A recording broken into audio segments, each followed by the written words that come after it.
Good evening, everyone. Welcome to the RotoWire YouTube channel. This is the Beat James Anderson NFBC RotoWire Online Championship, and I drew the #1 overall pick. Got Bobby Witt, as you can see on the screen there. And that's my first time picking higher than 4th all draft season. I think this is maybe my 7th or 8th draft, something like that. No problem with Shohei Ohtani, who went #2, or Aaron Judge, who went #3. But the combination of the stolen bases that Witt has over Judge and the fact that Bobby Witt covers an infield position and isn't UT only, kind of a tiebreaker for me, Witt over Ohtani, but certainly can't go wrong there in the top 3. And we've got 3 shortstops off the board in the first 5 picks.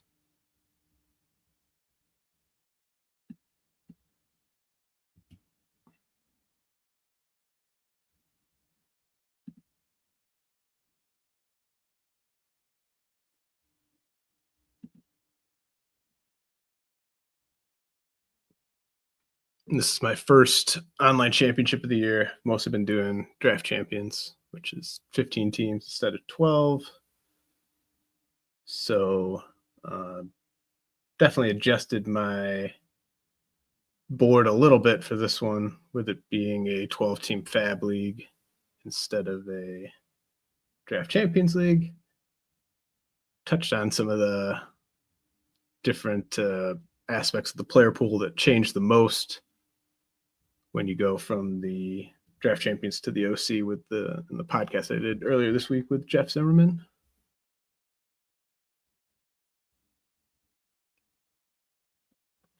So yeah, I would say it's been pretty chalk so far. Mookie Betts going 10th.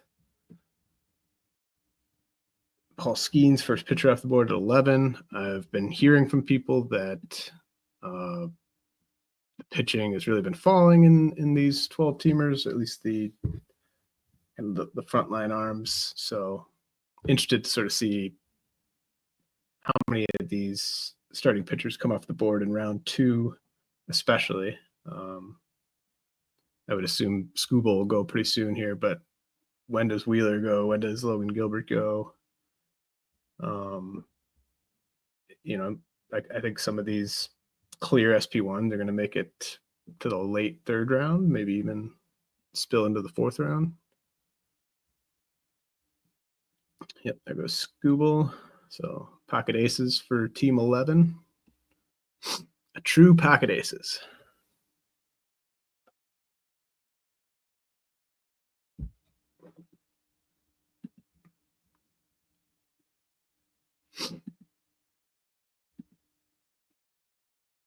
And I will not be turning this into a podcast, so I'm not going to go into a crazy amount of detail about every single pick, because everyone that's watching this will have the draft board up. But team 12 going with Fernando Tatis, Yordan Alvarez. Team 10 going with Mookie Betts, Francisco Lindor.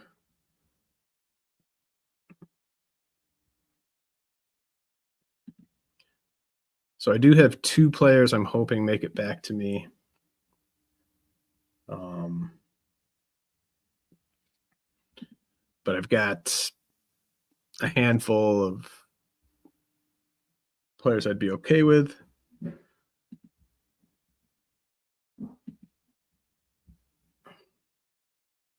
I don't recognize a ton of people in this league, but I recognize the person picking second. And I don't want to divulge a ton about exactly what I want to do at this turn spot, because if I were the person who's picking second, I would be watching this stream and seeing if I could figure out which guy to not take and which guy to take and which guy's going to make it back. So, but the people in this league that finish ahead of me get a free RotoWire subscription. Love that start by Team 8. Corbin Carroll, Jackson Churio. Lovely start. Team 9 went with Kyle Tucker, Vlad Guerrero. Very nice start as well.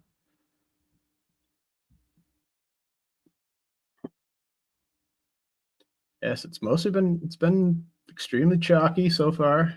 Still waiting for that third pitcher to come off the board, but per recent ADP, this is very expected.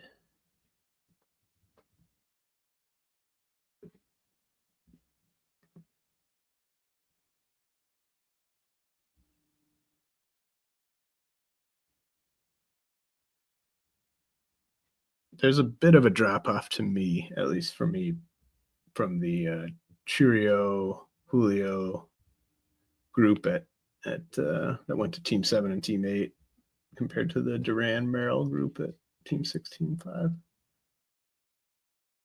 There goes Zach Wheeler. So Elliot de la Cruz and Zach Wheeler for Team 4. Aaron Judge and Ketel Marte for Team 3.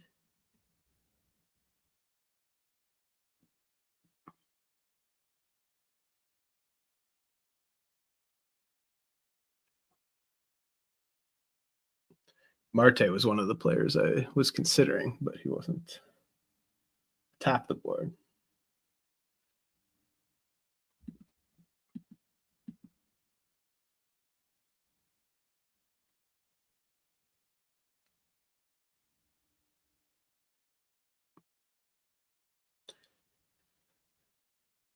All right. I will take William Contreras, probably no surprise. And then I'll take Austin Riley. Yeah, so that was my preferred pairing there. Would have considered Freddie Freeman normally in this spot in the draft. I think without knowing who I took in the first round, I probably would have gone Contreras, Freddie Freeman. But with Bobby Witt, I just don't think you need all the batting average you're going to get from Witt and Freddie Freeman when it's possible neither guy hits 30 homers. So I like the Witt Riley pairing more than the Witt Freeman pairing. And yeah, I've got a lot of William Contreras so far in drafts. Doing the Tout Wars draft and hold, which started earlier this week, and I got both Contreras brothers in that one. So heavy exposure to catcher one so far this year. Maybe too much exposure. But I have no regrets.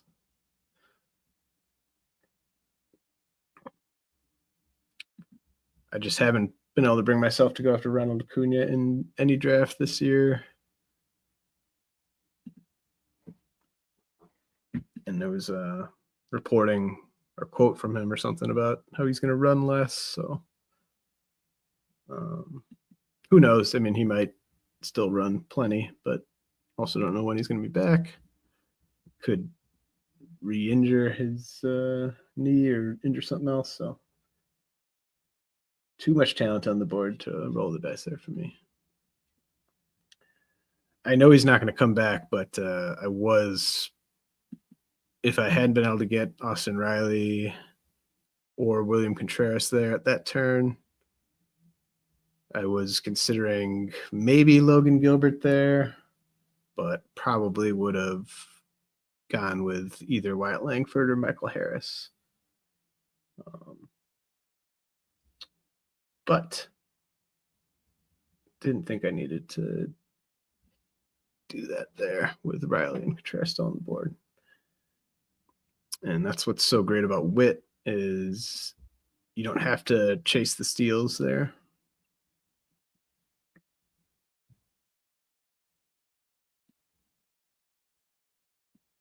And there goes Langford to team 9. So Kyle Tucker, Vlad Guerrero, Wyatt Langford for team 9. It's a really good start in an OC.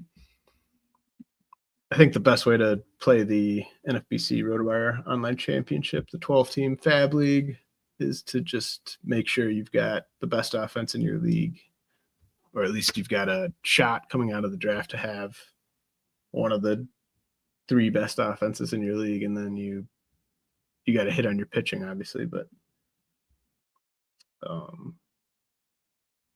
you're going to be able to pick up so much quality pitching throughout the year. And there's just going to be a lot of turnover with your pitching staff, but getting those 9, 10 really awesome hitters as sort of a foundation is I think the best way to go about it with these 12-team leagues. And on that pod earlier this week on Wednesday, Jeff Zimmerman broke down a lot of 12-team strategy, and Jeff has had much more success than I have in the online championship format.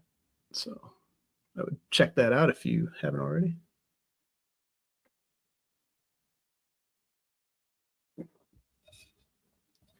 So team 11 goes pocket aces, pretty great.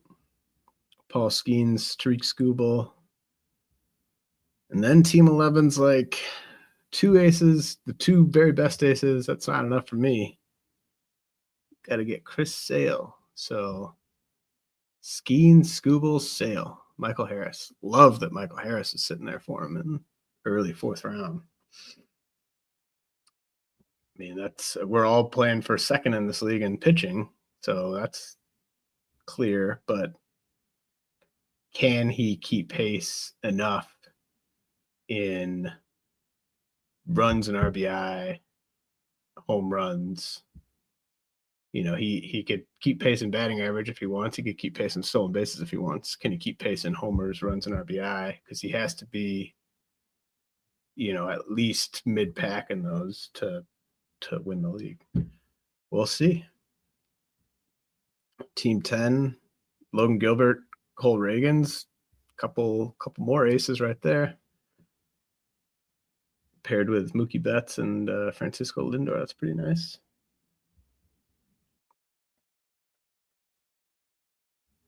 Team 9 is going after that offense with Tucker, Vlad, Langford, Devers. Oof. It's a big time offense.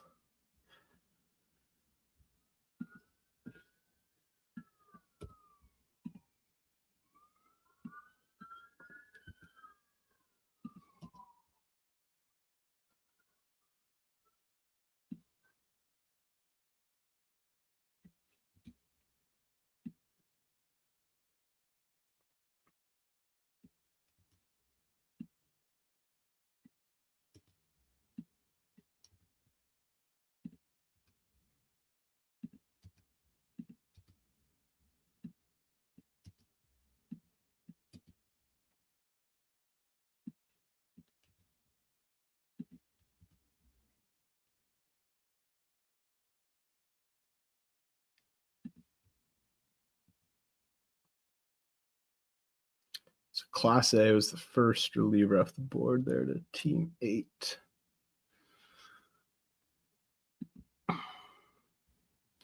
Yeah, and I don't love this. I don't love where this is headed for me.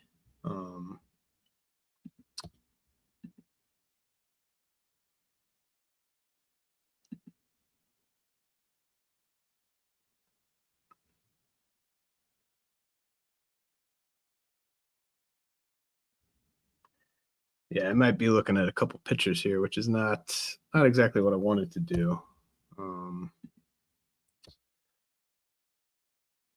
Yeah, that's tough. Well,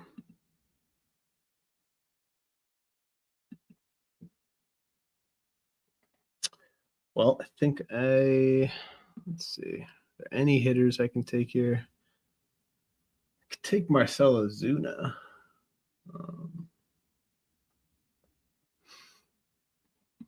Could take Altuve, could take another catcher, but I think I'm gonna go with Dylan Cease and Raisel Iglesias.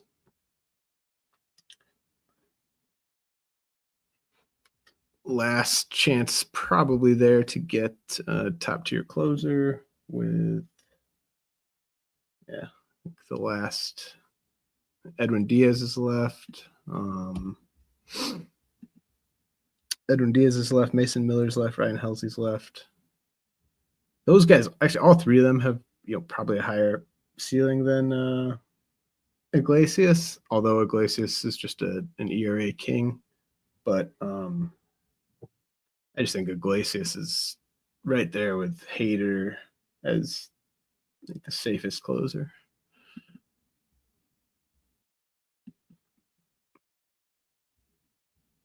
I think I saw a stat today. The only seasons Raisel Iglesias has had an ERA over 3 were his rookie season when he was working as a starter in the juice ball year.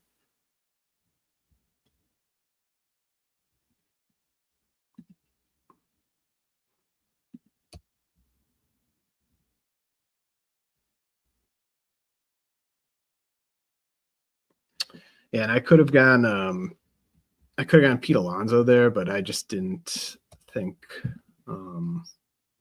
that exact statistical profile was quite what I needed. I've got doing pretty well in power, I think.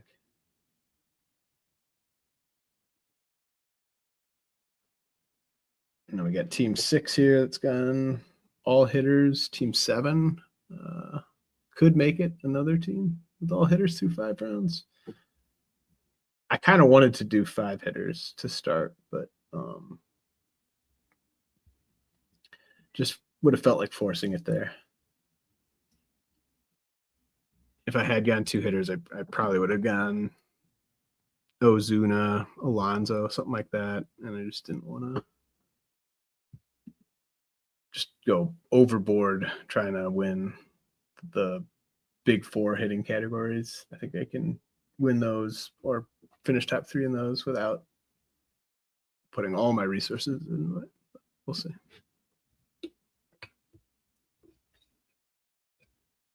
Yeah, so now all the first tier of closers all off the board here, halfway through the 5th round. And none of them went until halfway through the 4th round. So it went Class A, Hader, Williams, Iglesias, Diaz, Miller, Helsley in the span of 12 picks.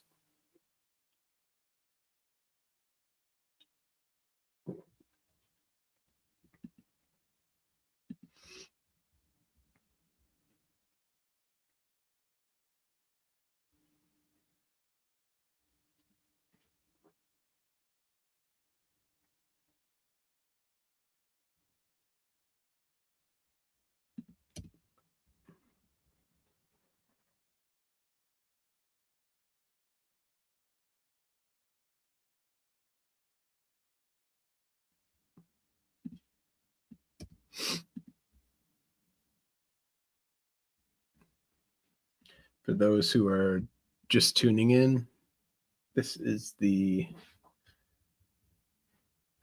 NFBC RotoWire Online Championship Beat James Anderson League, 12-team league, $350 buy-in.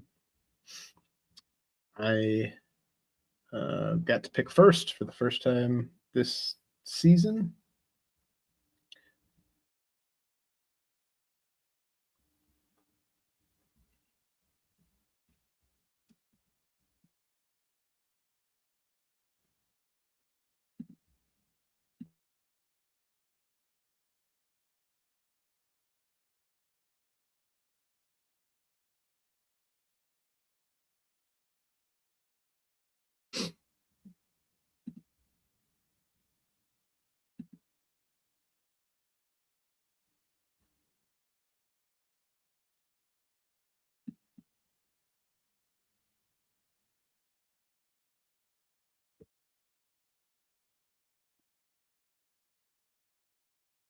It's really hard right now for me to decide who my number 2 catcher is.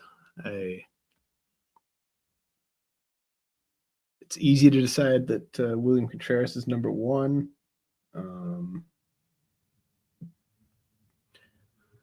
He's going to play the most, or at least right up there with the most, and he's going to hit for maybe the highest average. I mean, that I don't feel like people talk about this that much, but like William Contreras led catchers in steals last year. Like it's just like he's the best at everything except for home runs, which is Cal Raleigh and Sal Perez. But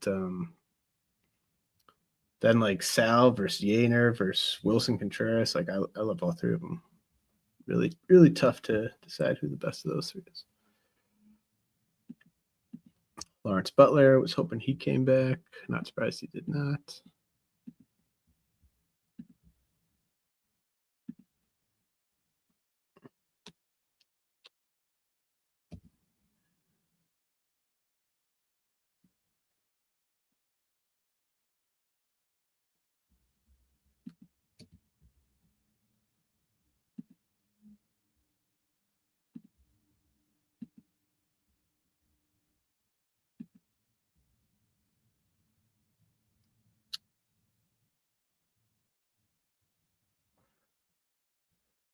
Yeah, would have gone Wilson there if he'd made it back.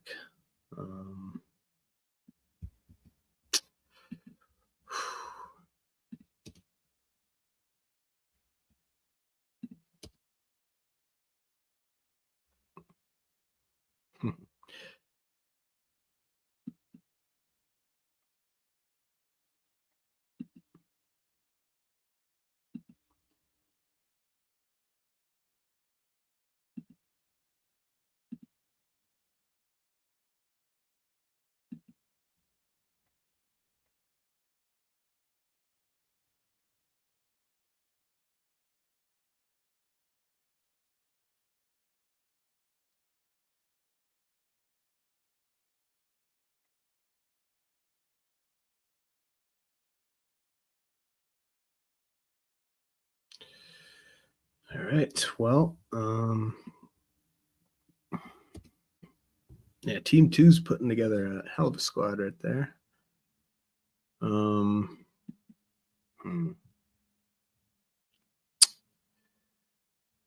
have not taken Cal Raleigh at all this draft season yet, but I think this is going to be the spot. I don't know. Yeah, this is tough. I am eyeing up Westberg, Caminero, Raleigh. I'll grab Westberg here. Love the 2B, 3B eligibility from Westberg. I think he's 25 and 10, pretty good average. Chance for a bit more than that. I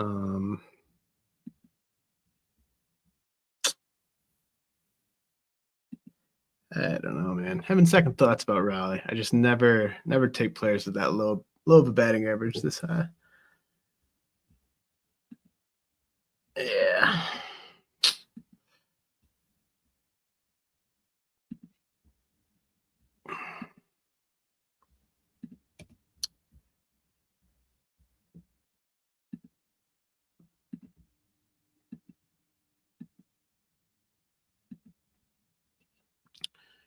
Took Junior Caminero.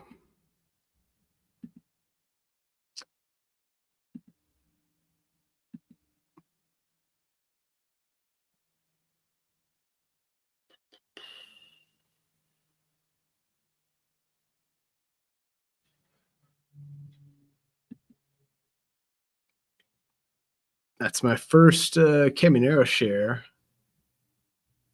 And first time I've gone, I've been trying to go first base in my corner spot in almost every draft, and this is the first time I'm not doing that. But yeah, I thought Cameron and Westberg were the two best hitters on the board. Thought about Suzuki. Thought Seiya was the best outfielder available. But I also thought Seiya was the first in a very big tier of good outfielders coming up here.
So for anyone who's just tuning in, this is the Beat James Anderson NFBC RotoWire Online Championship.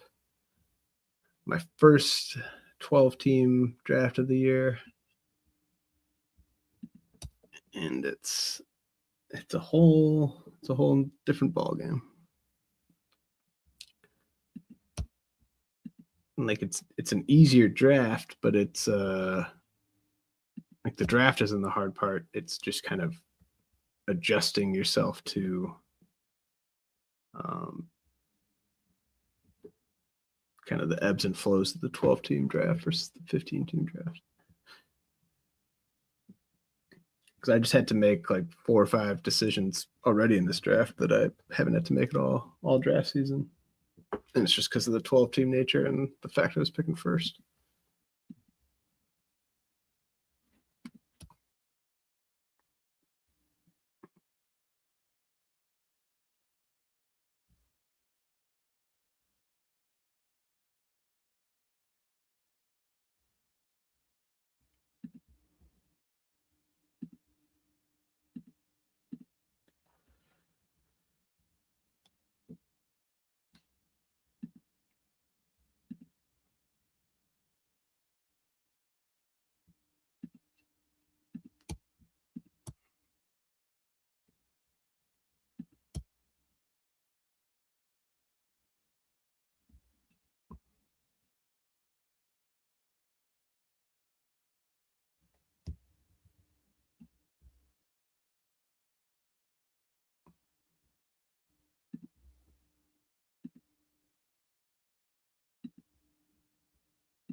So areas of need right now: need a first baseman, need a catcher,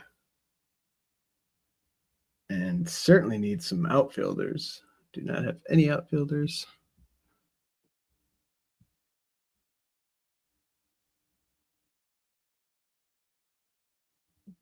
Pitching, I'm fine with where I'm at on pitching.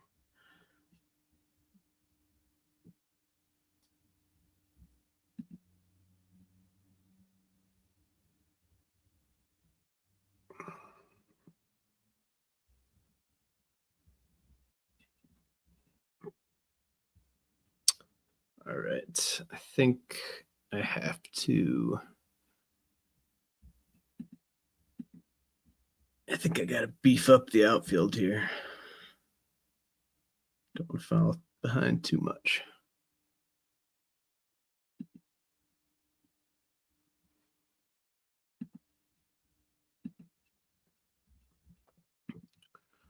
So grab Josh Lowe and Riley Green there.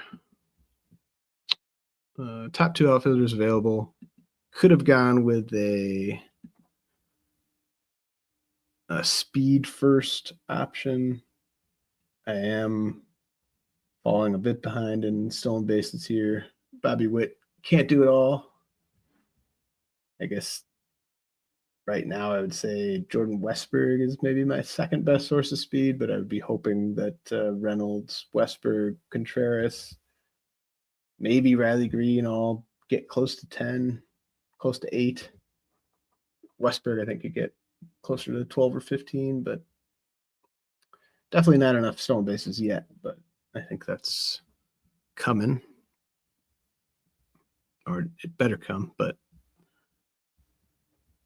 more of a priority to not fall behind in home runs, RBI. Team 2 here with Snell, DeGrom, Bryce Miller, Felix Bautista, Joe Ryan, Roki Sasaki run there. So I guess it's not. I guess we can't say that it's definitely Team 11's pitching to lose. Although Team 11, they did go with the 4-ace route. 2 aces weren't enough, Skeens and Skubal. 3 aces weren't enough, Skeens, Skubal, and Sale. So we got Skeens, Skubal, Sale, Michael Harris, and George Kirby. So 4 aces through 5 rounds, and then Sal Perez, Cal Raleigh. Very interesting. Very interesting build.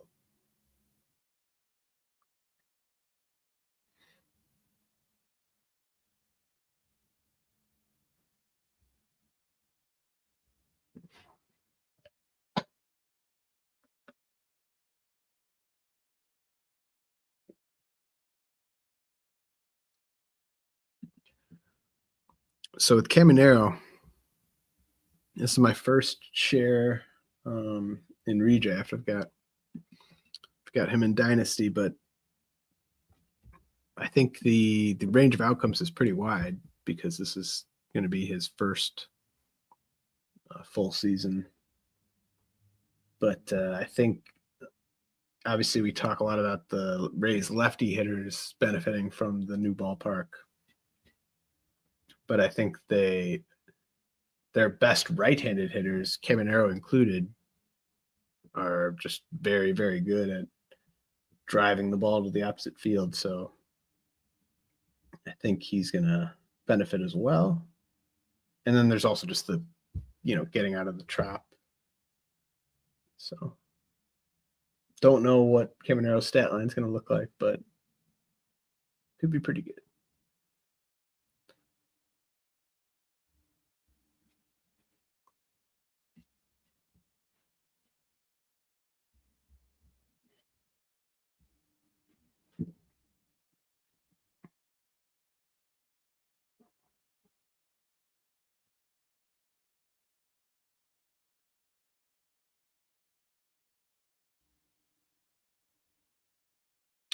Team 3 has just one pitcher.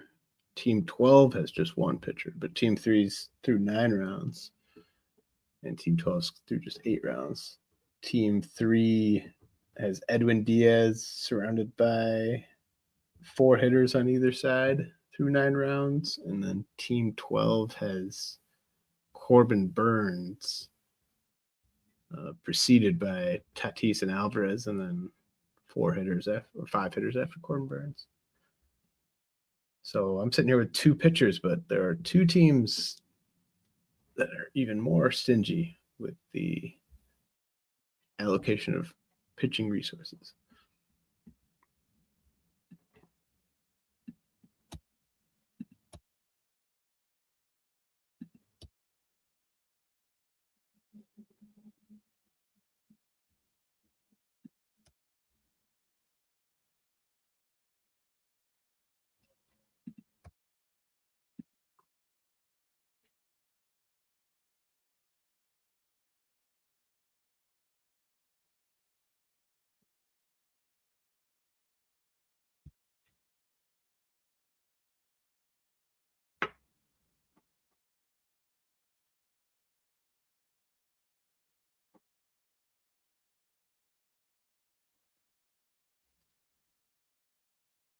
So for like team 3, team 12, myself, team 1, just absolutely have to be, top 3 in offense. I mean, to win, I've got to be number 1 in offense, because I can't win pitching based on how these other teams are using their resources. I think I can finish, 4th in the league in pitching, 5th in the league in pitching ish, maybe get really fortunate and hit on a bunch of stuff and finish higher than that. But,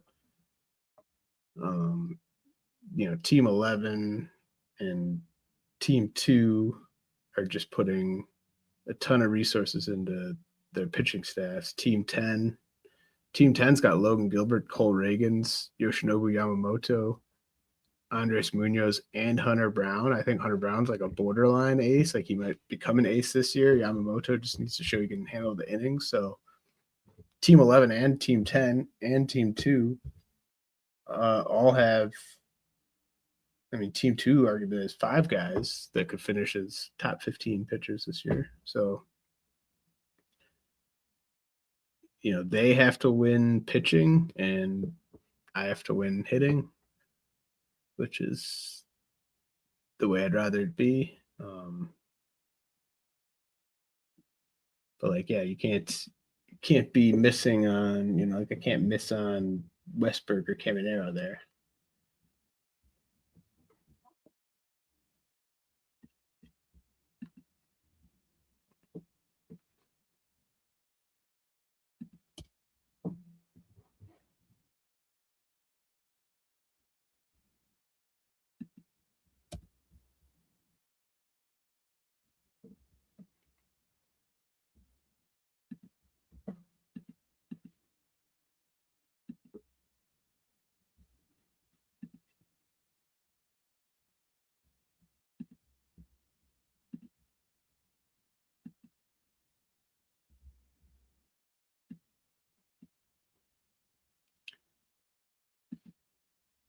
Strider. I'm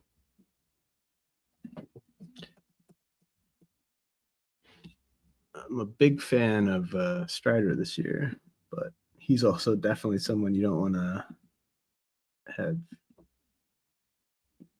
on too many teams.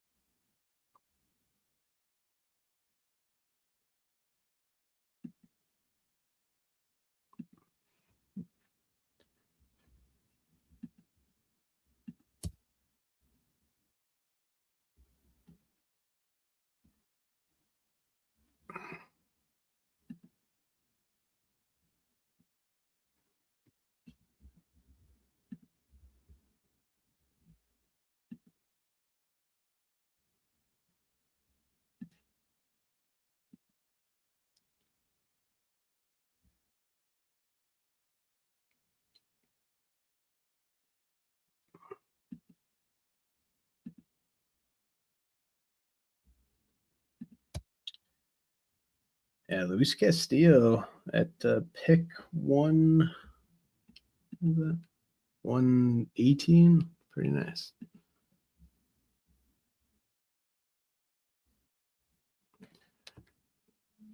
Yeah, this is a tough spot because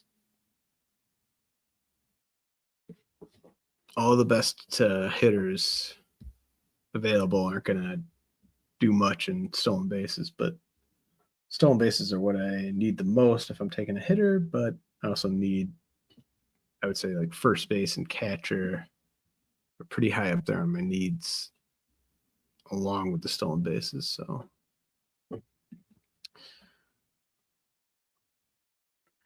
was Mike Trout. So I think I'll certainly be getting my first baseman here.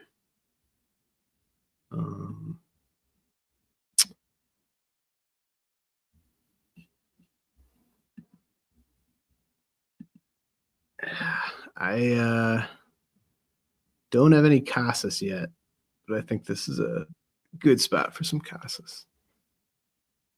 I think Jake Berger arguably better, but Berger's third base eligibility means absolutely nothing to me. I've got 2 third basemen and Jordan Westberg, so Casas more upside, and I'm growing more and more comfortable with the idea that he's going to stay in Boston.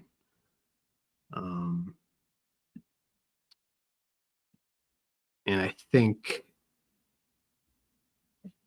he's going to just play every day in Boston, and they're not going to play Yoshida very much.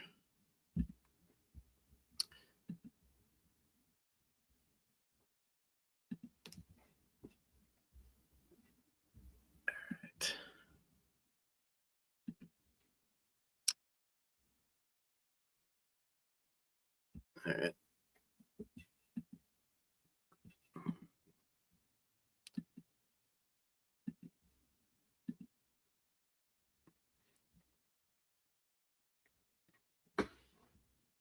So I closed off first base there with Tristan Casas, closed off middle infield with Mason Wynn.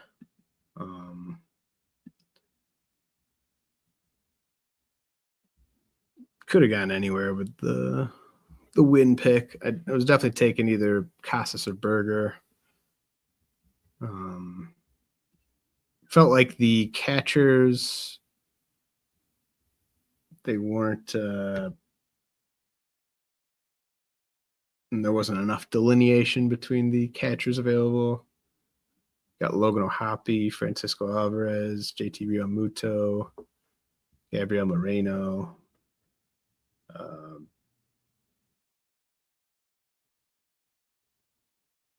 And the speed guys are just they're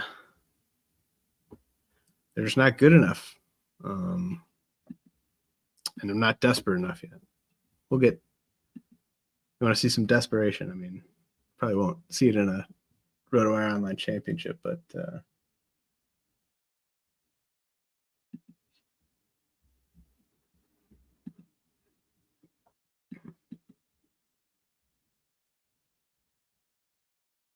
I love Berger in Texas this year. I think it's just going to be like he's such a good clubhouse presence, such a good and such a good piece for what they're doing, with just knowing that Josh Young's kind of going to miss time every year, so they can just swing Berger over there, and if they want to, they've also got Josh Smith.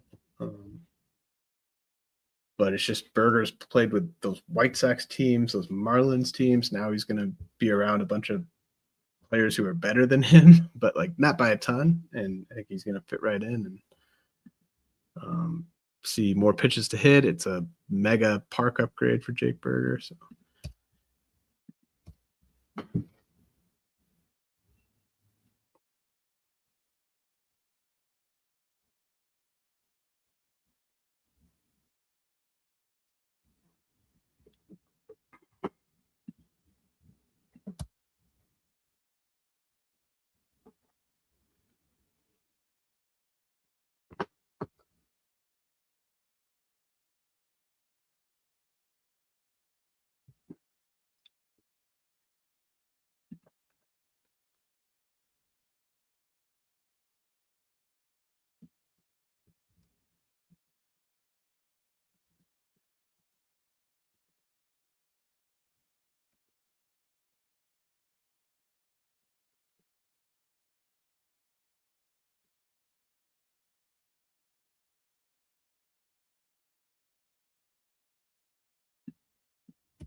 I love Ezekiel Tovar, but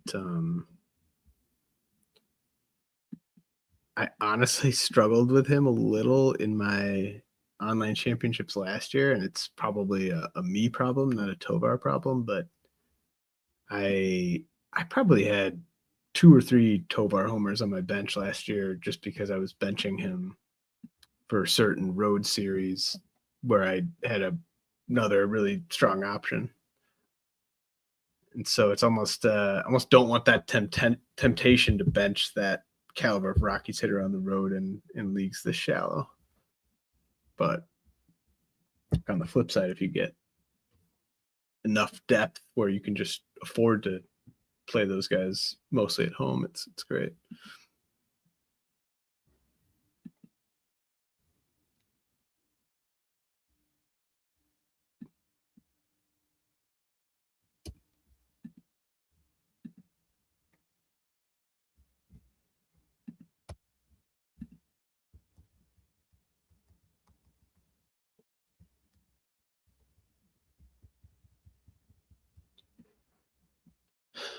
So it might be time for me to start taking some pitchers.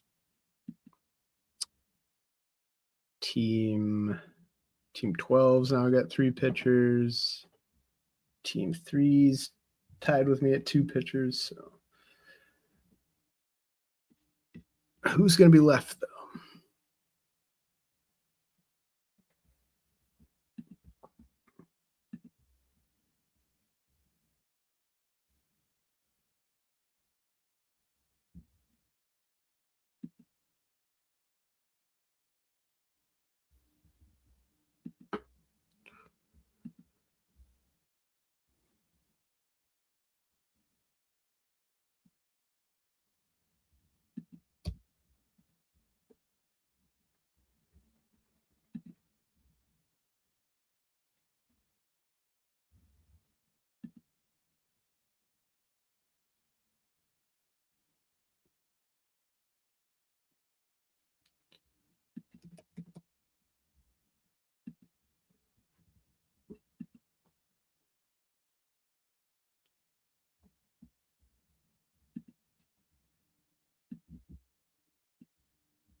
Louis Renifo. He was in the mix. Oh, man. This is tough. No one's taken Royce Lewis yet. This is brutal. Well, I can't take him, but I think someone should take Royce Lewis.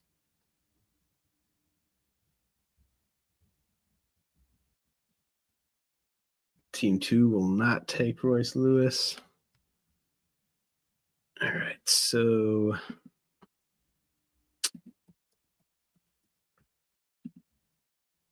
I think I can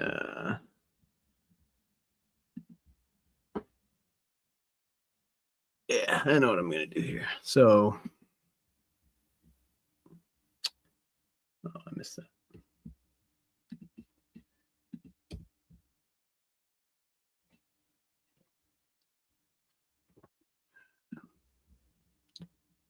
All right, well, we're taking this is going to be a Jared Jones team.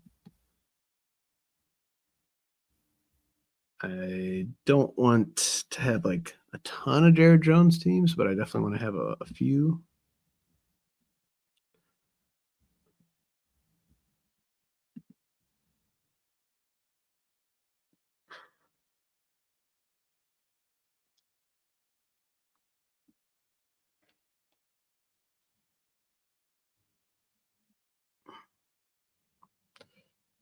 Yeah, I think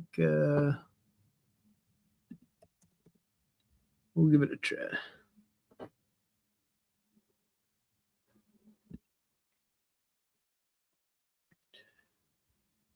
All right, so Jared Jones there, SP2 Jared Jones.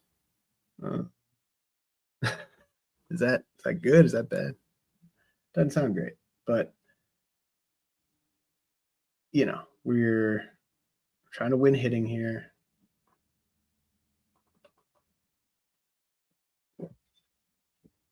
Team 2 took Royce Lewis there because they knew I wasn't going to take Royce Lewis.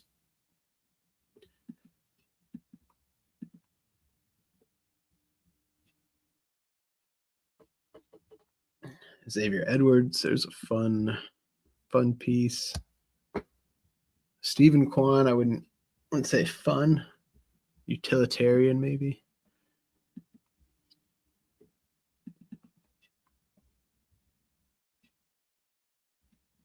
And then I took Josh Lowe with the second pick there at the turn.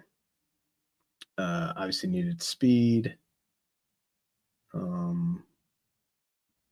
And the other pitchers I was considering, they all had at least like a 50% shot of coming back, or I just didn't like them enough. So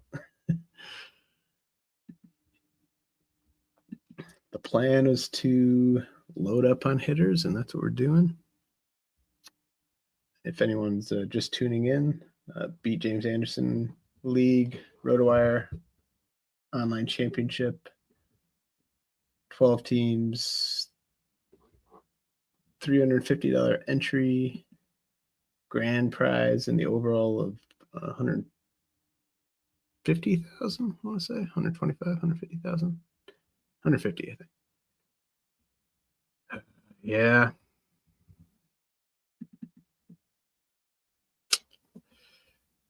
Todd Brown's asking if I took Jones over Nootbaugh. I did.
Yeah, we're moving now. This is where all the middle infielders come off the board. Anthony Volpe's been falling like crazy.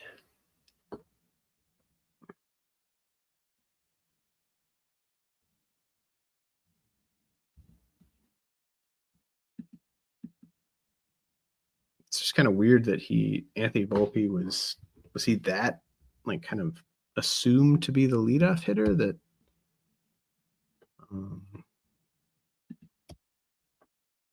the fact he might not lead off.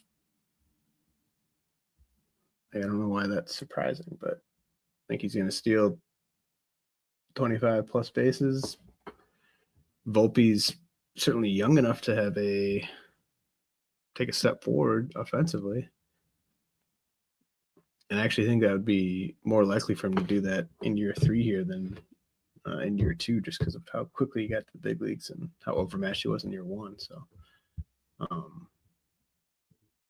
Dominguez goes ahead of Volpe.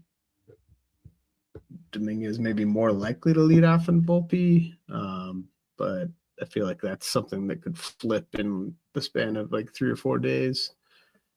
Aaron Boone doesn't want to hit Dominguez lead off, so I don't know. I think people are maybe going a little too far away from Volpe.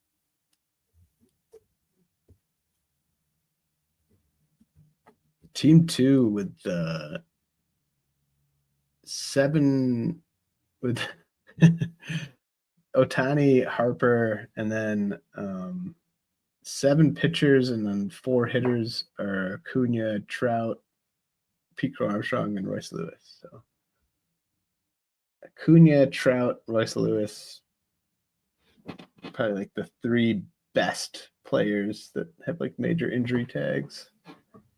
I guess like Jordan Alvarez maybe, but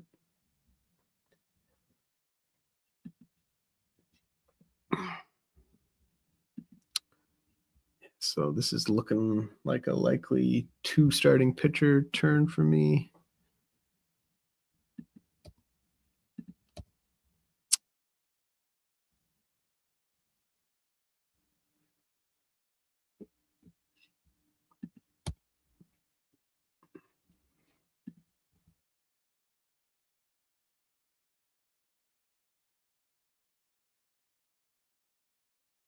So it might not be it. We'll see.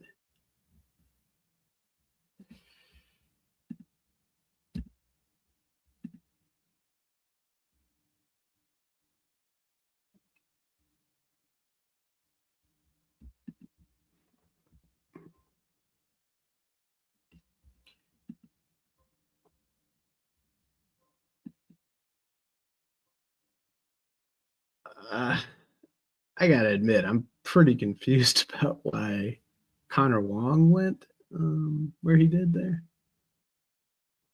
Connor Wong went in the 14th round ahead of lots of better catchers. Interesting. All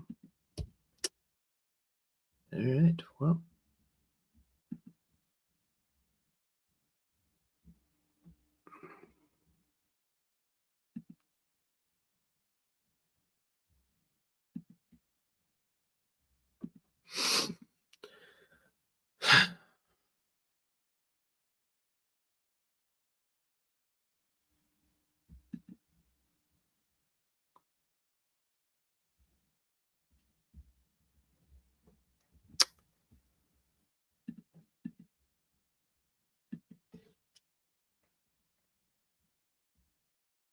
I don't know if I can do it.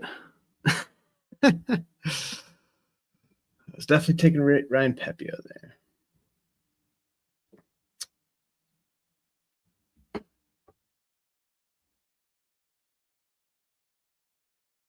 Huh.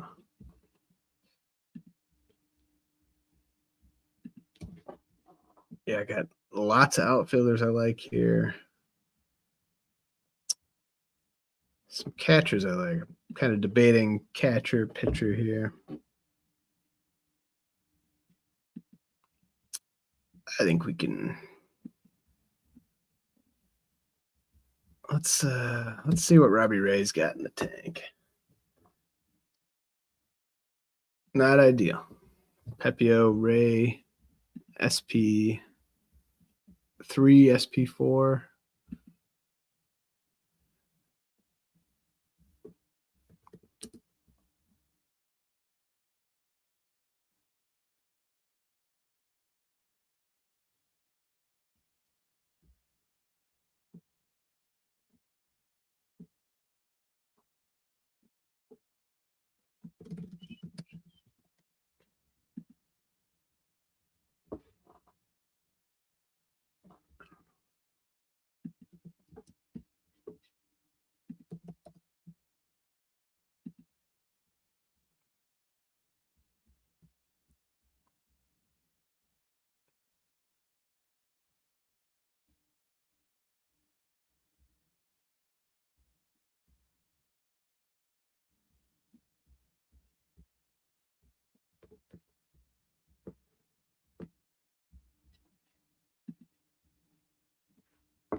So second closer in a RotoWire Online Championship.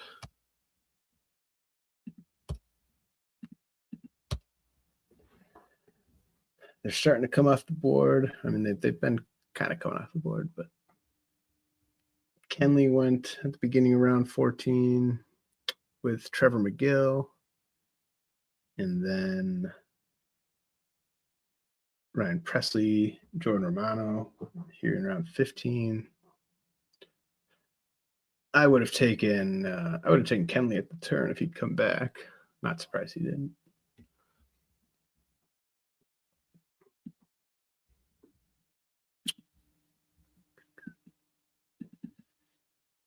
Yep, and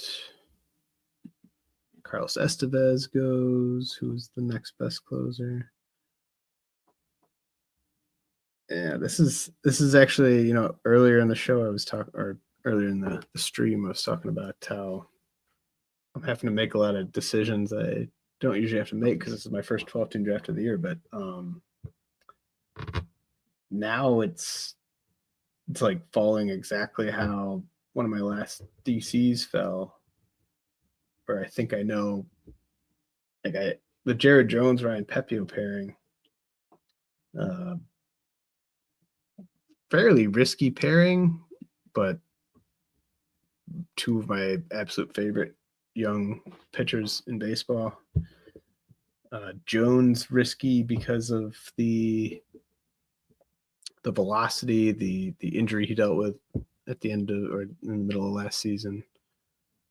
I mean, he's just a pretty prime Tommy John candidate, but he's also a pretty prime breakthrough and become an ace candidate. So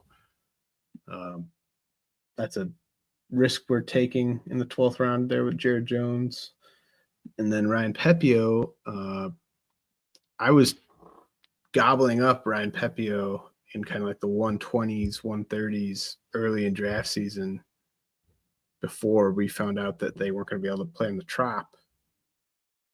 And I hadn't taken him again since then, and he's not going in the 130s anymore. He's going in like the 180s, 190s. But Pepio is still the same pitcher that had mega breakout potential before the change in venue. So obviously it's not a great development for him, but when your stuff's that good, and we know it's not going to be as pitcher friendly as Tropicana Field was, but all these pitchers we're taking in this range have something you could pull a string loose and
there Getty goes, Pivetta goes,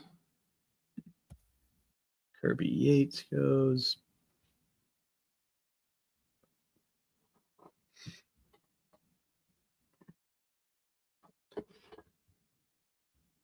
I really respect what Team 6 is doing here with the Estevez Yates pairing as relievers. Carlos Estevez with the Royals, Kirby Yates with the Dodgers. I don't quite have the bravery to take Kirby Yates here in the 16th round like Team 6 did, but I think there's a better percentage chance that Yates leads the Dodgers in saves than everyone who's fading him thinks, but it's not like a super high chance. And you got to get those saves.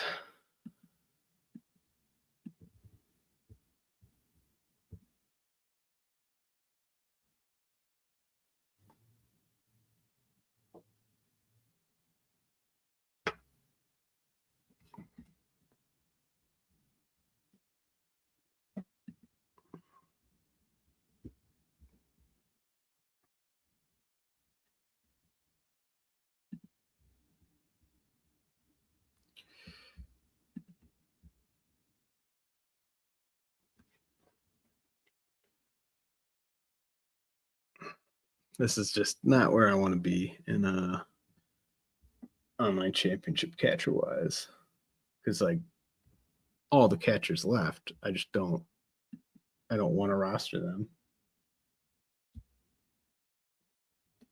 But do I keep kicking that can?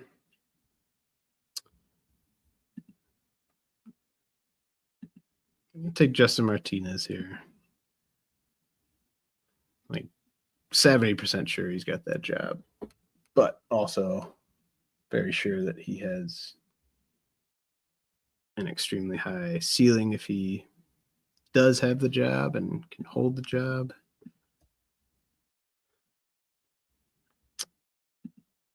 So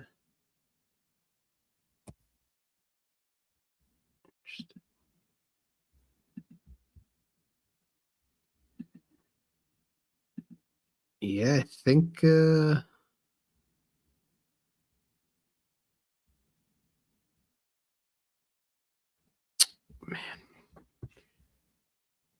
should have waited before I hit yes on that.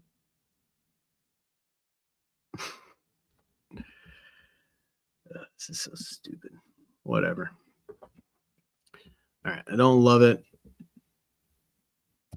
All the other players I was thinking about taking there, I had like a 50% chance of coming back to me. So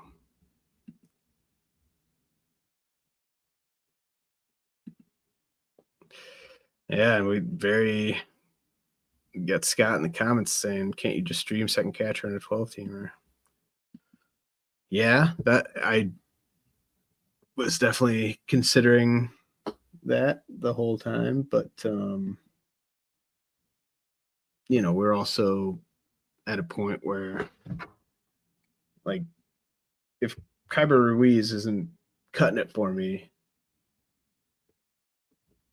17th round pick, I don't really mind if I strike out on that. There's a chance Kyber Ruiz finishes as a top 15 catcher this year. So you're kind of chasing the sort of 85th percentile outcome with Ruiz there, knowing that you can come back to it later, but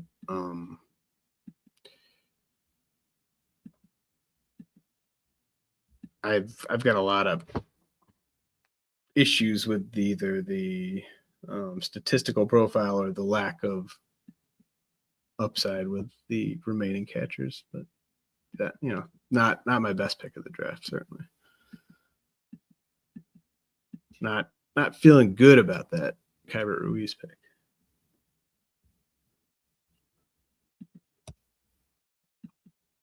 I think that that Junior Caminero pick has been hurting me a little bit.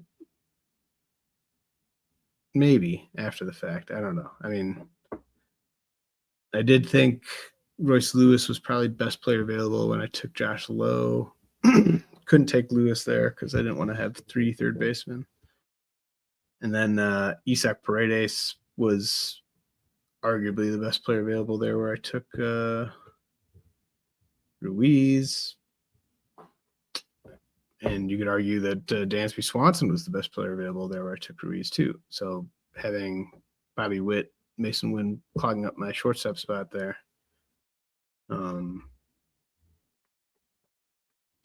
unable to take values falling like a Royce Lewis or like a Dansby Swanson because of getting all that offense so early. So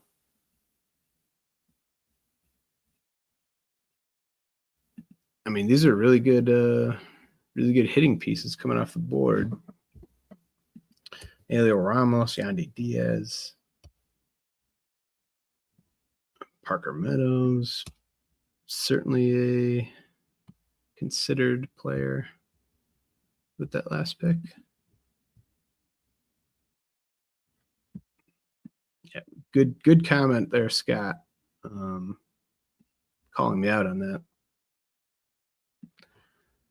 I think the Ruiz pick could work out, but it's definitely not a pick I will battle to the grave to defend. Yeah, I mean, Jackson Holiday, that's a good pick. We're going for upside here.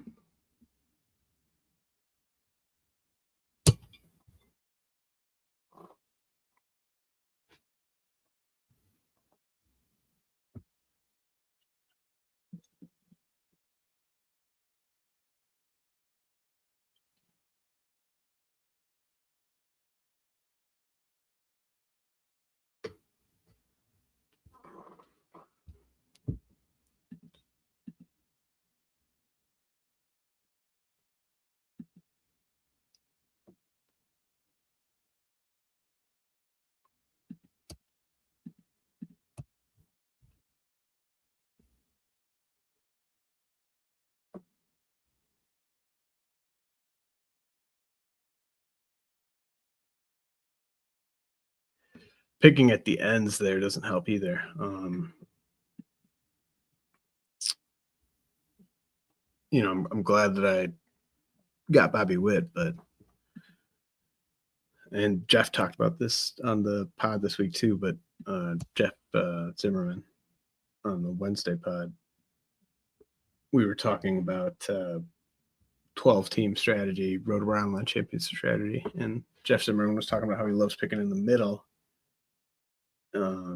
It's not an advantage in the first round, obviously, or the third round, but it becomes an advantage once you get into like the fourth, fifth, sixth round, because the guy is falling. You're just sitting there in the middle to pick them off. So, for like, can't you just stream catcher? Certainly can, but I don't know who's going to come off the board when it gets back to me.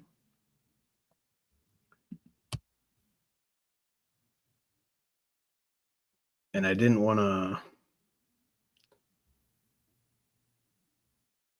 I mean, there's certain catchers I would have potentially ended up with where I would have felt like I was hurting myself.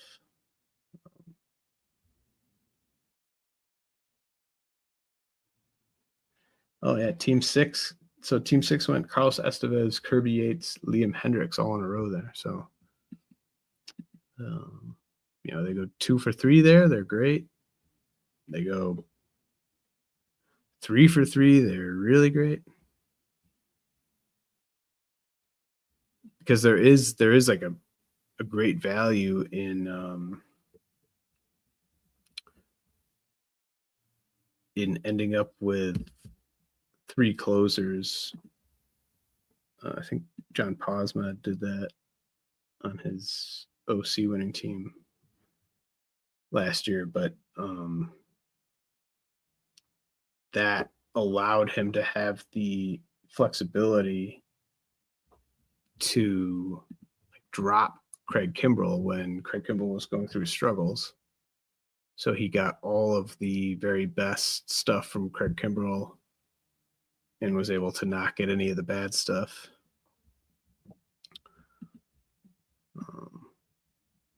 See, and this is like Tommy Edman was honestly the guy I was going to take instead of Kyber Ruiz, and Tommy Edman came back to me. So that doesn't mean the Tommy Edman pick was a great pick, but at least my rationale for not taking him the last time proved decent. So I have 2 relievers in Raisel Iglesias and Justin Martinez, 4 starters.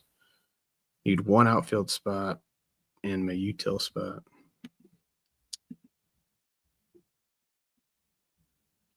And honestly, I'm going to go with the I'm going to fill that outfield spot.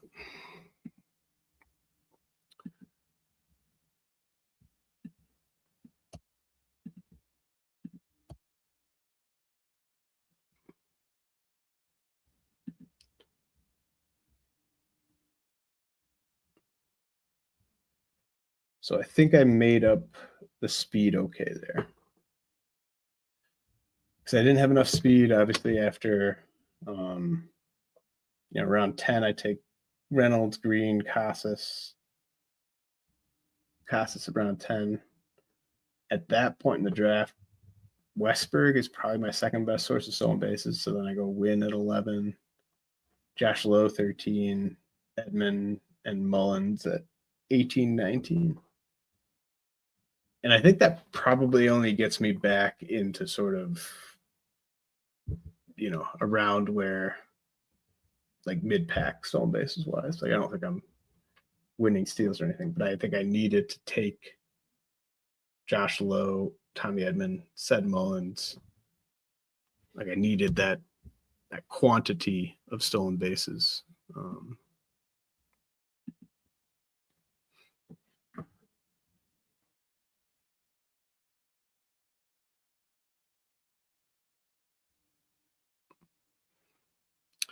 Okay, Uncle Ted, listen. I love you, man. Gunner over Witt all day. I thought I was in front of the Gunner bandwagon, but I mean, you can't, like, 7 homers does not make up for 25, 30 steals.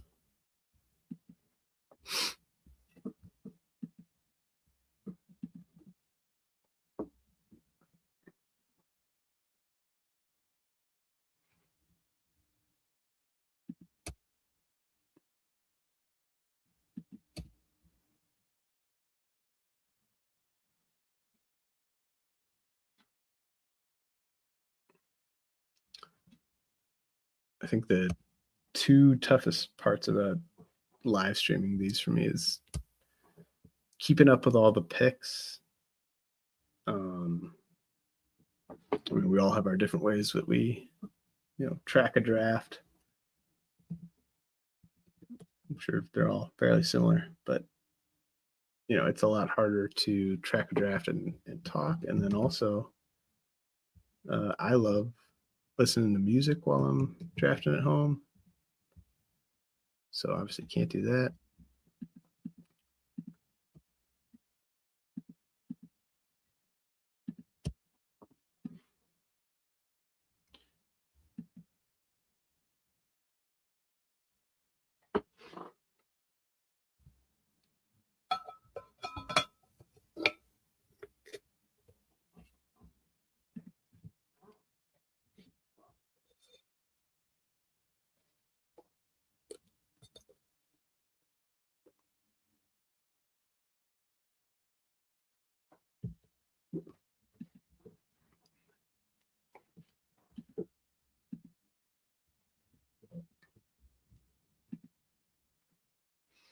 Thanks to everyone who's tuned in tonight for this live stream of the Beat James Anderson RotoWire Online Championship.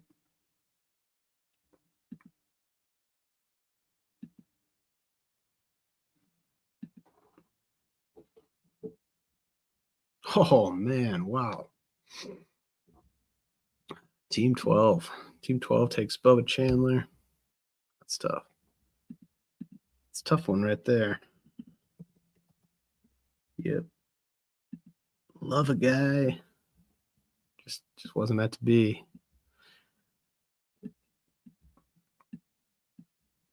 But there are still a lot of good pitchers left. I mean, I think we can chalk up the Kyber Ruiz pick as like a bad pick. I'd probably give that like a D as like a pick.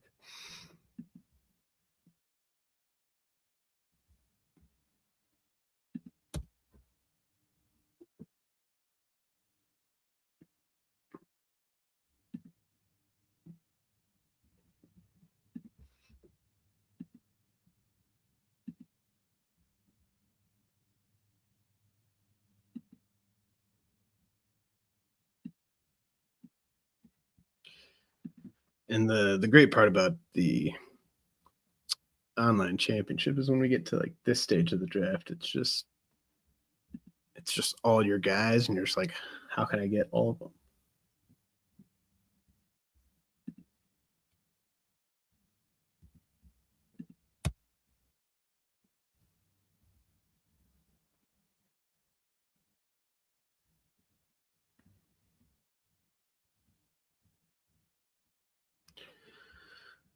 Oh man.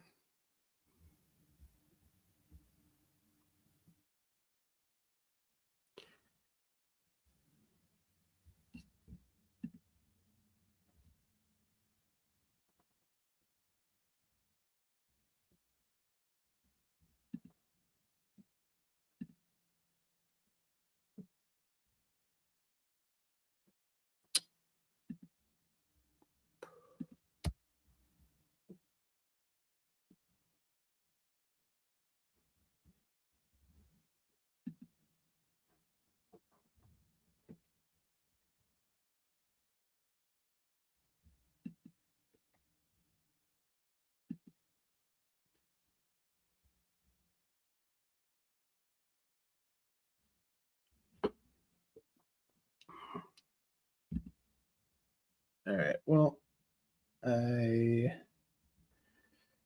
definitely taking Clay Holmes here.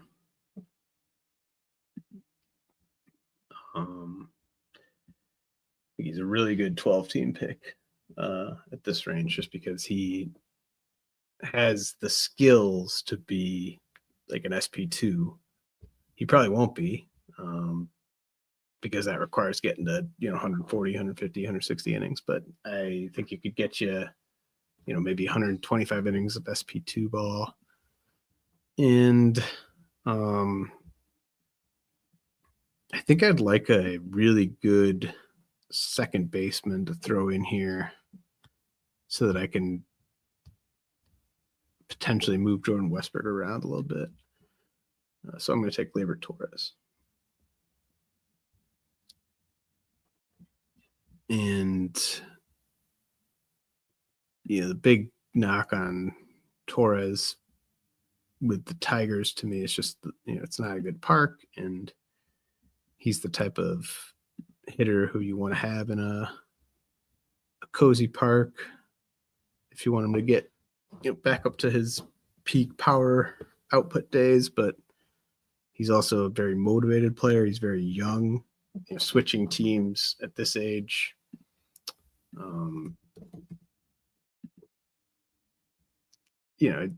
it definitely means something if you're switching teams at this age. It's kind of like a Jason Hayward type of thing. But Gleyber Torres is 28, so he should be in his prime. Nothing but good vibes coming out of Tigers camp with Gleyber Torres. So I dig it. And now I've got 5 outfielders, 2 second basemen, 2 third basemen, 2 shortstops. So I do not have 2 first basemen, but I looked at the first baseman remaining, and I saw a gigantic tier of about 7 guys that I would be perfectly fine with as my first baseman in this league. So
So there goes. Yeah, these are the types of players that you expect to see.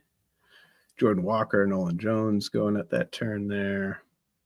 Like, I don't think you would have to cut Jordan Walker. He's kind of locked into playing time and he'll hit for some power at least. But like if Nolan Jones, you take Nolan Jones there in the 22nd round, you'll probably know by the end of April if you hit on that Nolan Jones pick or not, and then you can move on. Jung-Hoo Lee, same thing. Jung-Hoo Lee could very easily be hitting like 300 with 6 steals through April.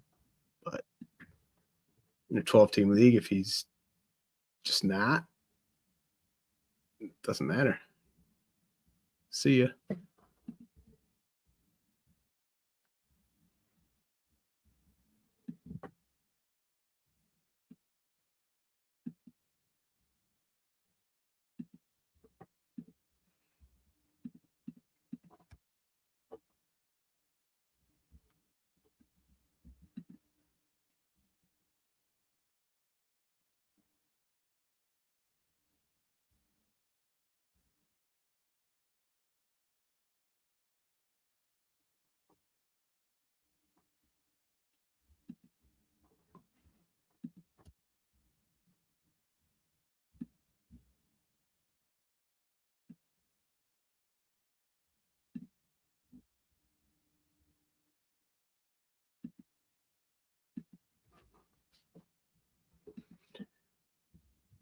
So with that setup, so I've got all my offensive spots filled out, and the only position I don't have a backup in the infield is first base without double counting.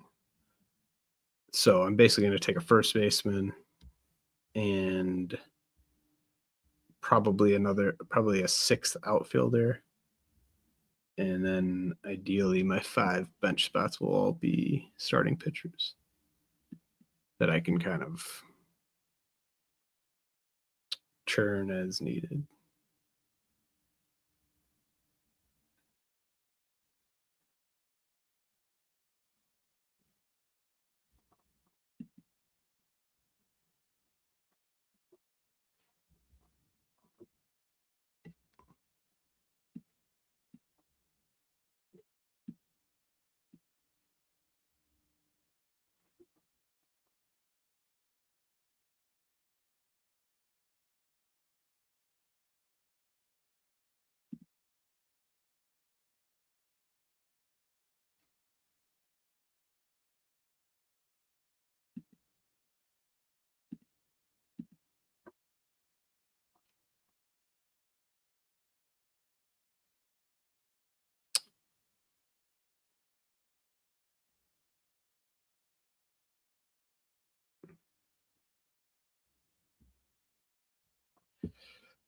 I love all the great comments, you guys. Yeah, Todd Brown asked if Toglia is gone. Toglia is gone. Toglia went in the 16th round. So we're in the 22nd round. So Toglia went ahead of Yandy Diaz. Just different dynamics of 12-teamer. I would take Diaz ahead of Toglia, but yeah.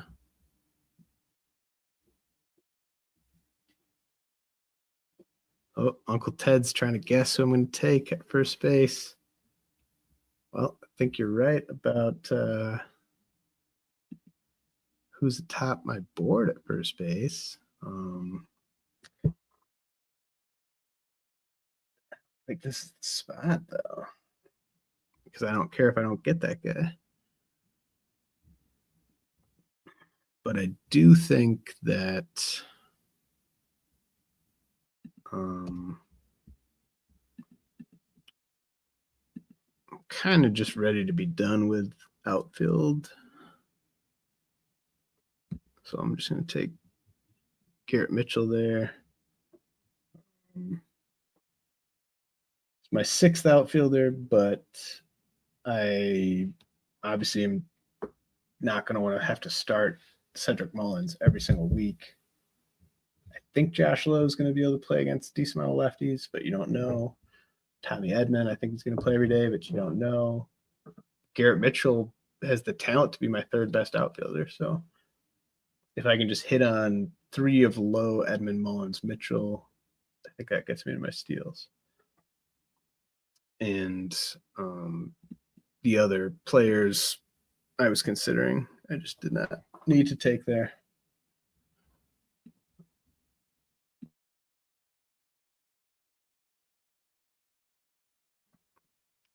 I'll be back in like 90 seconds.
Well, Uncle Ted's guess for my potential backup first baseman is alive.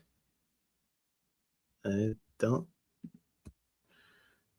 think it'll happen, but we'll see.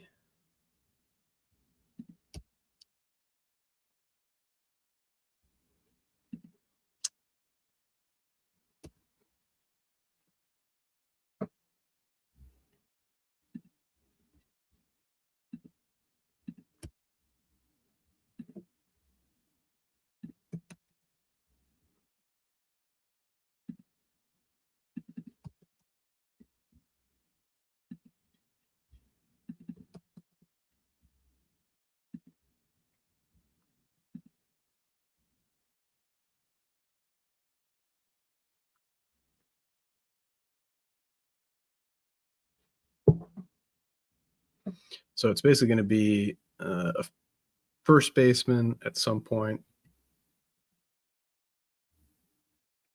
and a bunch of pitching. Will it all be starting pitching? Got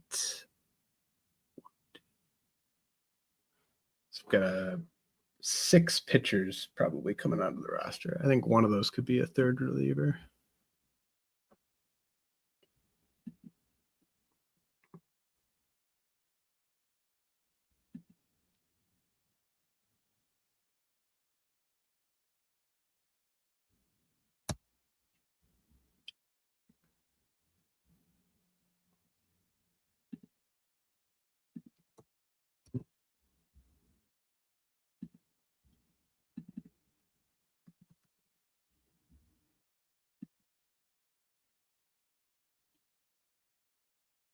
Like I love the type of starting pitchers that are available here. And this is why I'd love to be picking 6th or 7th, and you can kind of just pick them off as they come by.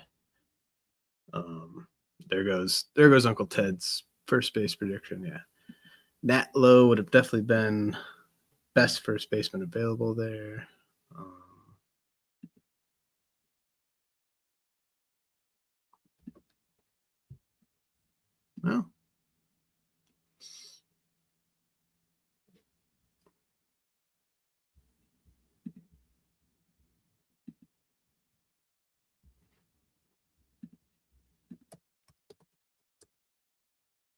Well, Grant Holmes.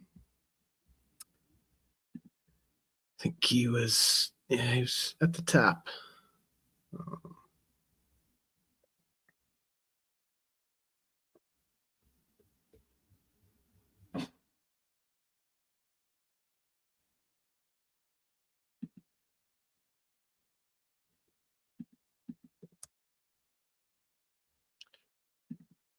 So Andrew Vaughn, I think, is available.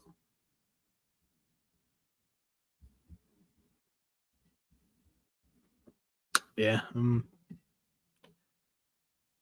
just gonna take Vaughn. I missed that one, Uncle Ted. I thought Vaughn was gone. I would have taken Vaughn over Nat Lowe for sure.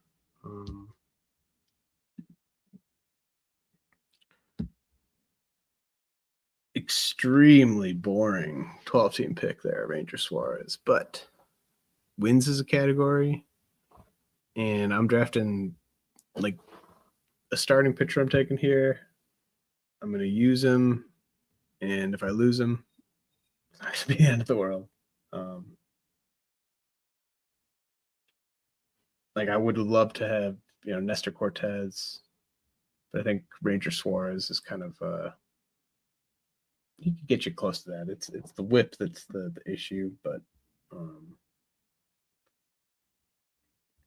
would have loved to have had Holmes or Rocker there for sure, and they went right before.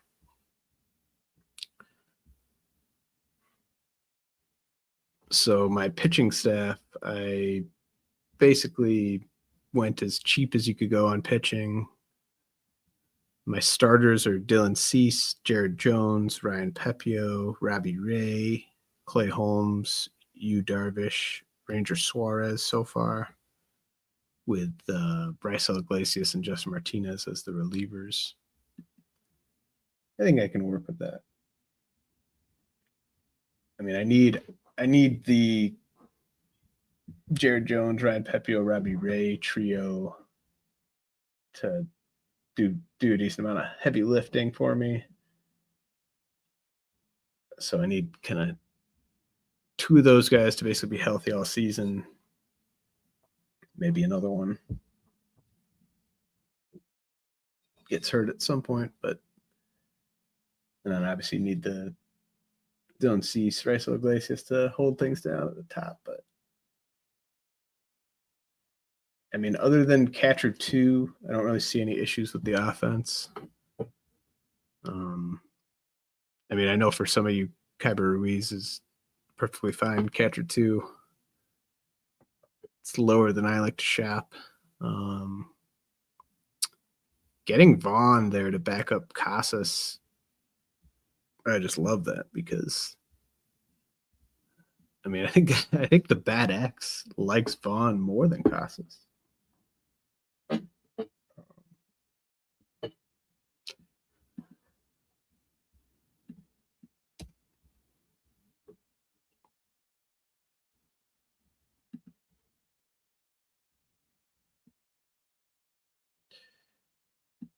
think I'm probably done taking hitters here.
Sorry, guys. I'm just kind of loading up my queue here with the pitchers who are remaining that I'm happy to welcome onto my squad.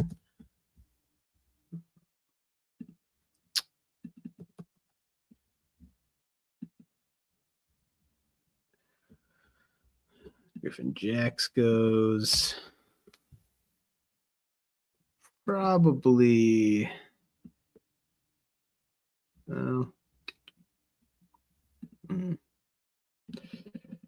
Here's a good question. Oh, he's already gone. Puck already went.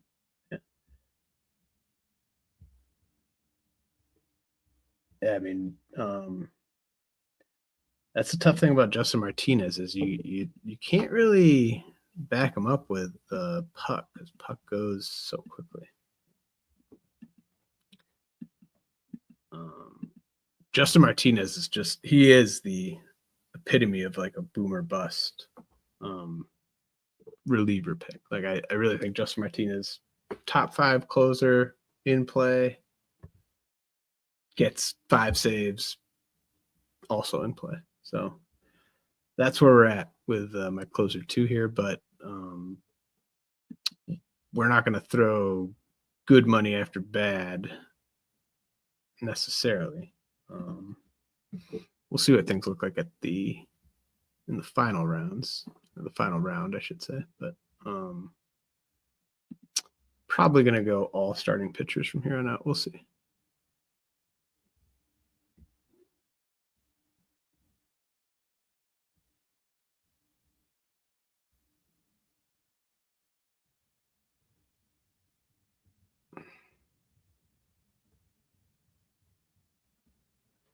Oh, all right. Nice. Uncle Ted is backing me up on my Kyber Ruiz pick, so I appreciate that. Says he's a switch hitting beast. He's not a beast yet, but if he becomes a switch hitting beast, I could live with that.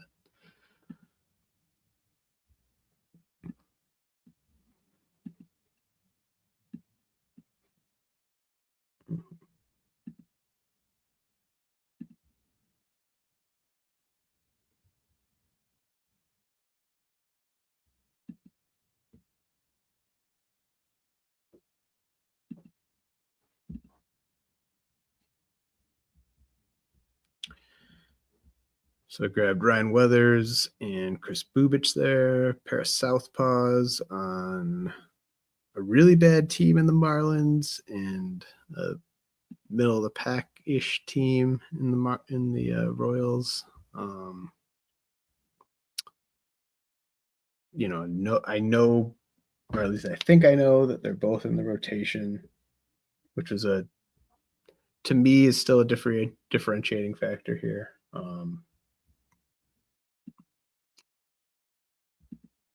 Like I don't just plan on I'm going to cut all of you guys. Like that's not how I draft 12 teamers, but I'm willing to cut anyone, but I don't just take big shot after big shot after big shot after big shot with just like, oh, I can cut him. Like I want to have 7, 8 starting pitchers that I really like. And there's still plenty of guys out there that I will take who are less assured of jobs, but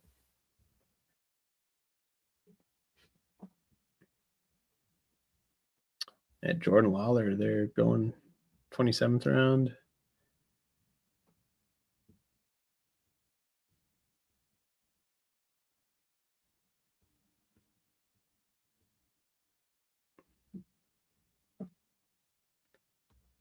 Tyler Kinley?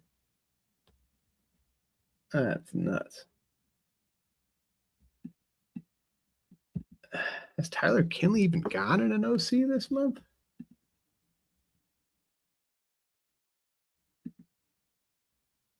Let's look. Let's look at all. Well, let's look for this month. Seth Halverson's already gone for the Rockies. Just want to see if this is the first time Tyler Kinley's been taken.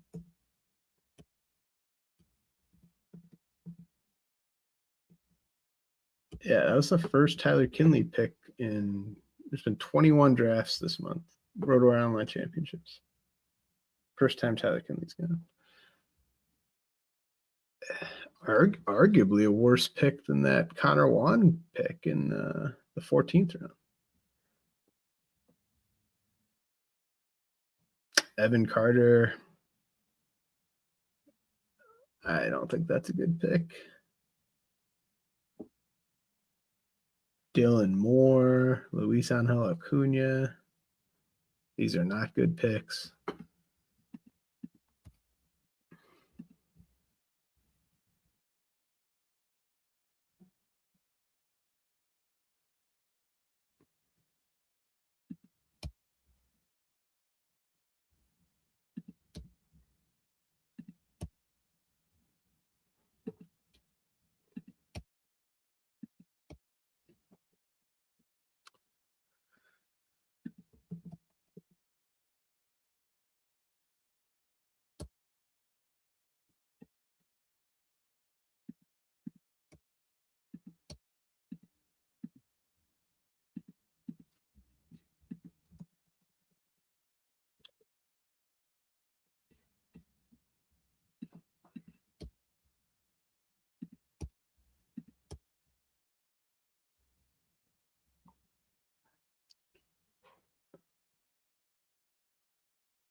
So I've got 5 outfielders left that I haven't completely deleted from my queue.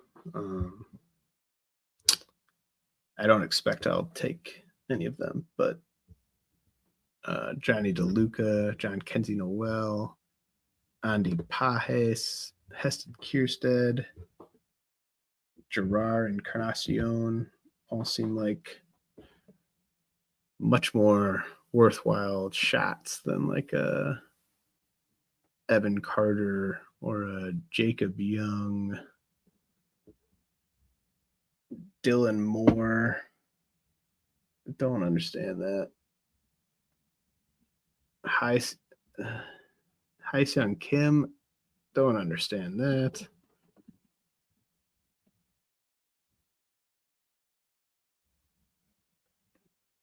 Like you know a guy can't hit when all the team is doing is talking up his defense early in camp.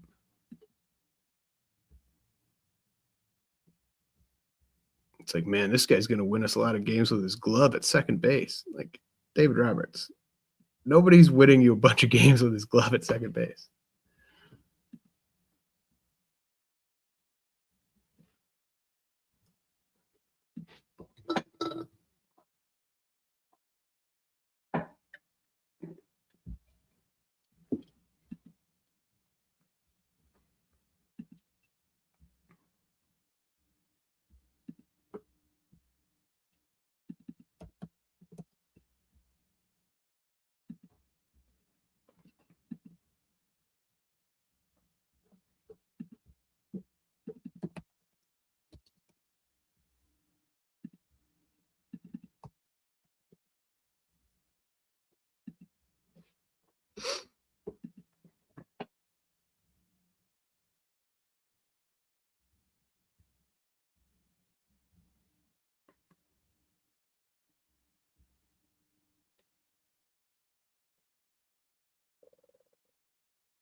Like Jose Soriano, that's a great OC pick because he could be really good. He's probably going to need Tommy John surgery this year at some point, but he could be really good. Like Tyler Kinley, what's the scenario where you're holding on to Tyler Kinley in like mid-April? All right. Tyler McGill with the Mets and We'll take Ben Brown with the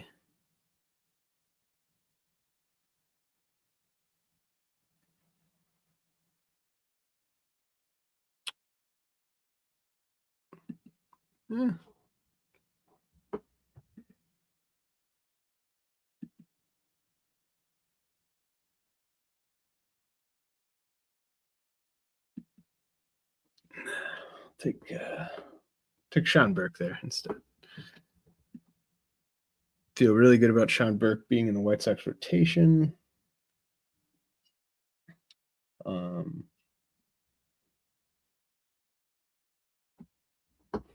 You get these other sort of more high risk arms like a Ben Brown. He like if I were running the Cubs, I would want Ben Brown to make their rotation, but they're just not really kind of signaling that that's what they want to happen. Like the Royals, for instance, are saying everything you would want them to say about the idea of like Chris Bubich is going to be in their rotation this year.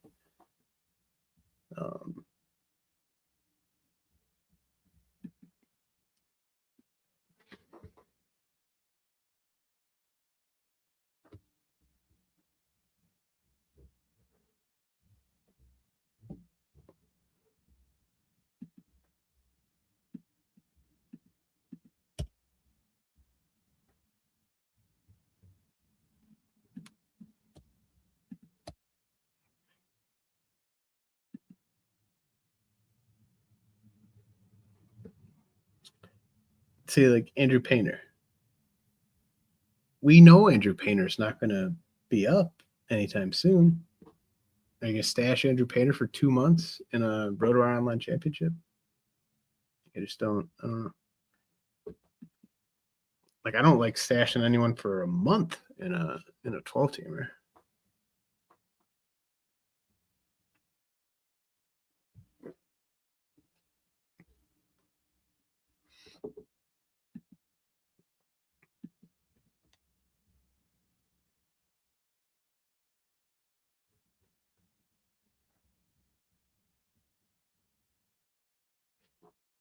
I love the Kyle Finnegan pick there. Team 10. So they go Jorge Lopez, Orion Kerkering, Griffin Jacks, Kyle Finnegan. But they did take Andres Munoz earlier. So it's like one good closer, but then you're taking 4 shots late. That's too many shots, man. I don't think you can. I just don't like the idea of using that many roster spots on taking shots at closers. But if he walks away with 3 legit closers, then that is extremely helpful. And he's certainly got more saves rostered than I do, I would guess.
So at this point, I do start to have, like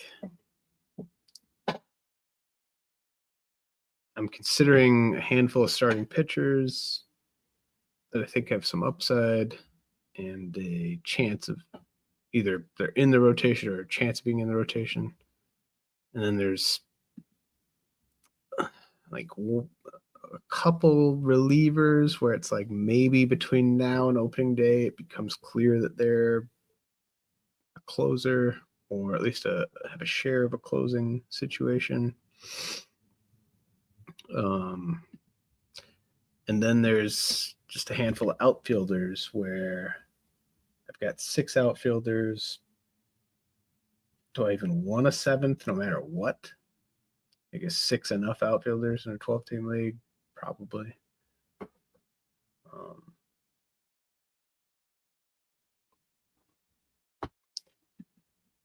So kind of between the starting pitcher lottery ticket and just rolling the dice on a guy who we don't think is getting saves right now, getting saves.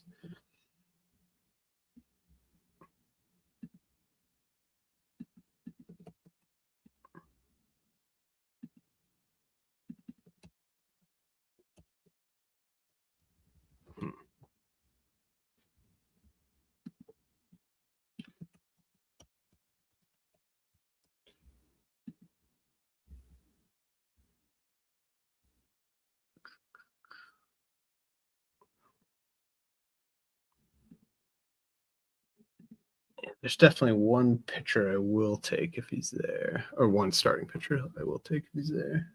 If he's not, again, like Garrett Whitlock, what are you doing?